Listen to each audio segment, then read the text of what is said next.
Before we talk about Zac Pauga on June 17th, I haven't had a chance to speak to you since the return to the UFC. The thing that was playing on my mind ahead of the fight was I'm sure that people coming into the UFC for a second stint have there's a lot of pressure. This is the second, the second chance. Um, so you have that, but then your circumstances are even crazier because the way that the last UFC fight ended with the injury, short notice, you go into Australia, which is not the easiest place to get to. Like the odds did seem stacked in your favor. Like I was so happy for you to get the call, but then I'm looking at it, I'm like Tyson Pedro as well, a very well Yeah, respected guy. I'm like, man, this is gonna take the best performance of your career probably to pull this off, and I think that's what you got. So yeah, it was definitely as you said, the odds were stacked against my favor. We got there on Wednesday morning at 4 a.m.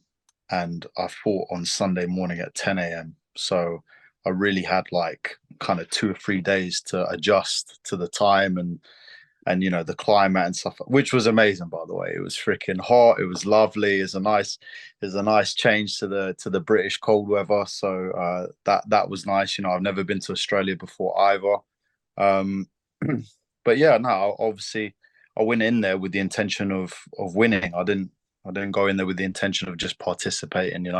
Like you said, this is um quite a lot riding on this because this is my second chance to really show what I'm all about. And I feel like my mindset, my training, my skill set and everything is at its best that it can be up till now, and it can only get better. So you know leading into that fight mentally, I felt very strong and I felt very ready to go over into enemy territory and beat their hometown guy. That was what really motivated me. So yeah, although things were not not ideal in terms of the environment and everything that we had to go through.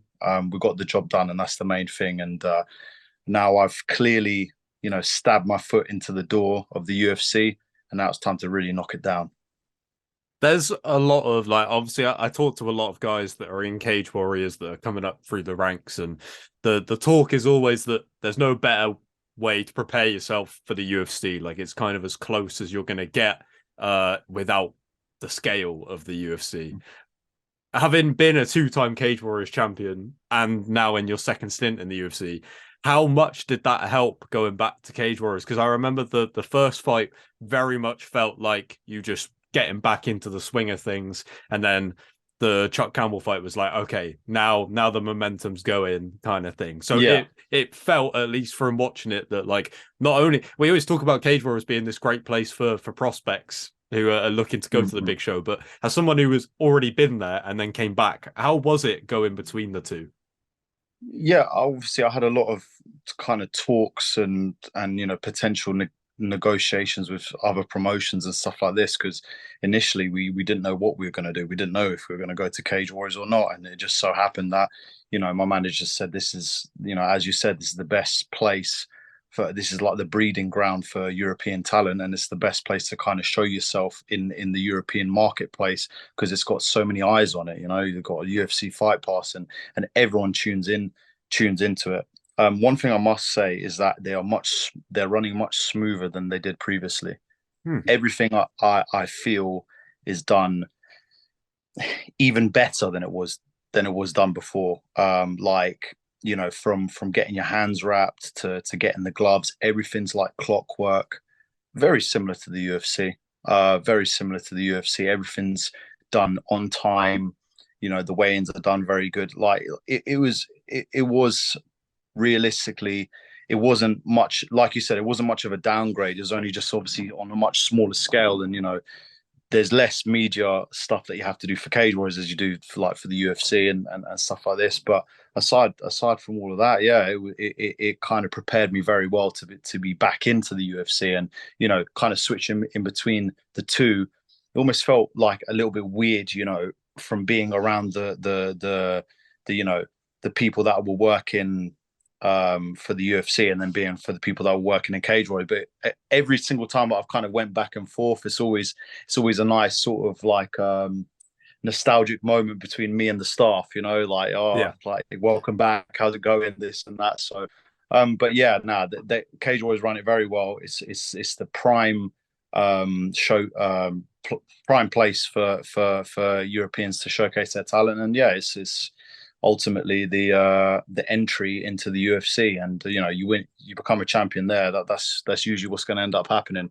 So yeah, I was very grateful to get a second opportunity to obviously fight for the belt. That's what I wanted. That was one of my goals, was to win the belt again. And yeah, that set me up very nicely for this short notice call up.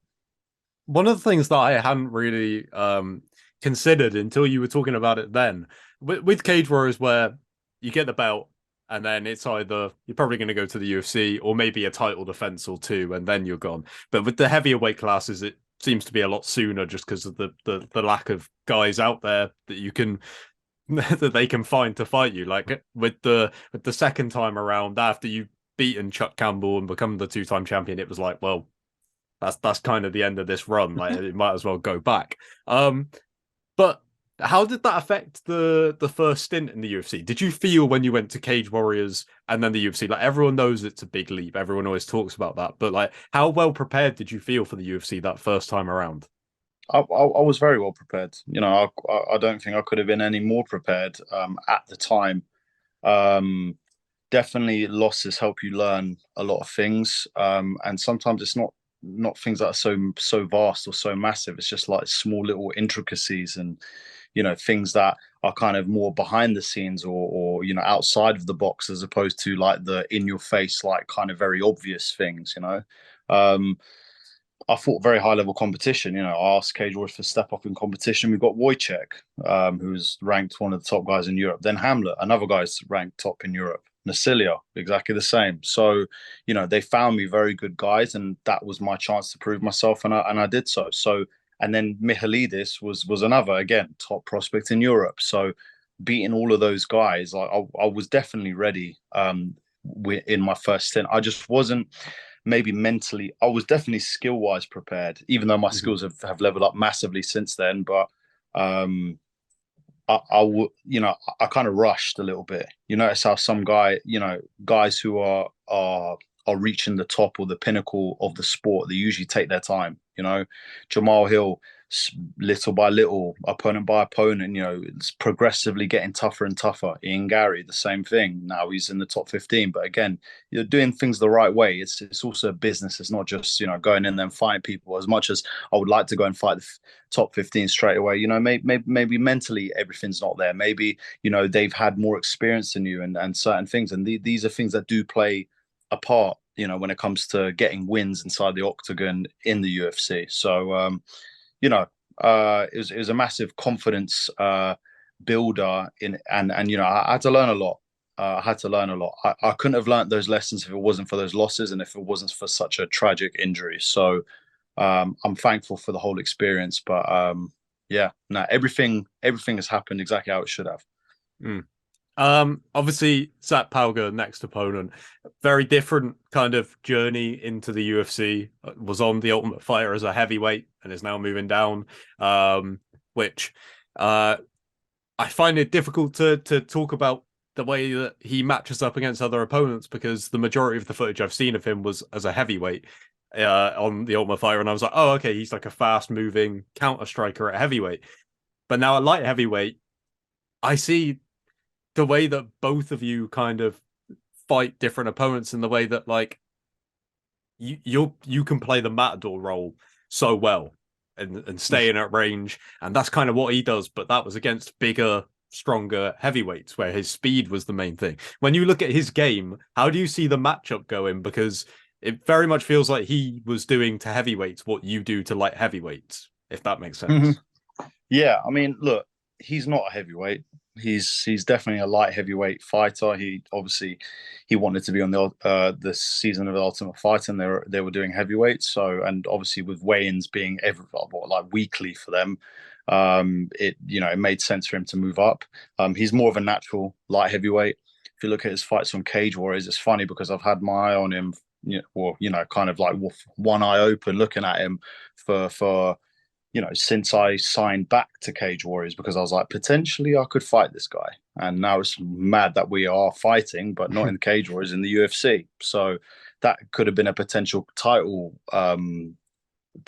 fight, earlier on. So, the fact that we're fighting in the UFC is pretty cool. He's like I say, he's powerful. He's got strong hands. He's well versed in every aspect of the game, but not one attribute outshines any of the others. It's almost like he's very good at everything, but not amazing at anything.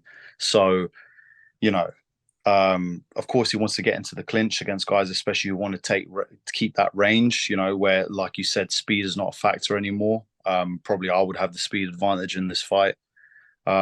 He's just want to get in and make it dirty, and I've got a lot of tricks up my sleeve. So if he wants to make it dirty, go ahead. Like I say, I've changed a lot of things since I got cut, and even from fight to fight, they're going to find it very difficult to find a game plan for me, and I'm looking forward to go out there and show that, and take the fight to him. I'm always going out there to finish, so that's what I'll be going out to do on June 17th. I have seen you mention this in previous interviews, and I don't want you to give anything away that is still kind of under wraps. But are there any new additions to the board behind you? Well, of course, there's the win for June 17th. It's another thing of mine to win 3 fights in 2023. So we've got one, two more to go. Everything else is pretty much the same. I might have to change a couple of things on the top, but essentially, it's good to see things that have been ticked off. Good to see things that have been ticked off that I'd been working towards, and I've still got. I'll probably check. Like I said, I'll probably change a couple of things, but I've still got things to still achieve, and a lot that board will probably change at the end of 2023. But for now, we're looking towards this next fight, and that's the main focus on my whiteboard. The final thing I wanted to talk to you about, a big talking point of your UFC comeback against Tyson Pedro was, of course, your teammate and cornerman Will Curry, who Mm-hmm. you returned the favor by cornering him for his title fight in Cage Warriors, where he lost a really close decision to Mick Stanton. How has Will taken the loss, and like having you there, that's a two-time champion in Cage Warriors now, I'm sure is incredible for him, because you have so much experience walking that exact same path that he was on, which he was obviously doing for the first time. But yeah, how has Will taken the loss, and what do you expect from him in the coming months? I think it's good that we are together, we are a team, and it's good that he's seen that I've overcome adversity many times, and he always admires that and always tells me like, look at what you've done, and I'm like, well, now this is your turn to write your comeback story. So that was one of the main kind of points after that fight. I said, this story is going to be so much better knowing that you had to learn these, and this is what we said. He had to learn some lessons in that fight. Again, you don't learn these things unless you lose, unless it hurts. So although it was very close, I still do think he edged it.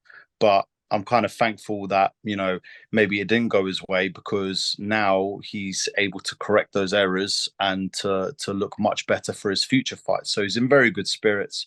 Obviously, we've been training together leading up to this next fight. He will be also cornering me again in Vegas. So you can expect him to become the middleweight champion. He's got a little bit of maturing in the game to do, and and it's almost like a very similar maturing of the game that I had to do. But he's essentially doing it a little bit, I guess you could say, earlier. He will do everything that I have done, but earlier. But he'll be younger when he's checked those things off the checklist, if you will. So I'm glad that I can give him my insights. He's very strong mentally, very strong physically, and his skill sets are only getting better. And I'm looking forward to see him fight again. Who knows when he will fight again, but he's always staying in shape. So and we're always together. So we've got good company, and yeah, we will keep the winning ways going. I'm sure all of the US fans that during your fight were like, all the ones that were like, "Who is this cornerman? I need to know who he is." I'm sure they will be delighted to know that we'll get another Yeah, bit of Will Curry, the cornerman, coming up soon. Thank you so yeah. much for your time, mate, as always, and all the best for the fight. Cannot wait. Uh, And fingers crossed, a few more boxes off that whiteboard ticked off. 100%, brother. That's it. All the way to the top, my man. We keep making these dreams come true, yeah. But the mystical board is doing its work. So yeah, man. Looking forward to it. Thank you so much for again having me on, brother. I really appreciate it. Much No love worries, to you and man. have an amazing day, yeah. You too, mate. Cheers. All the Take care, best. my man. Bye.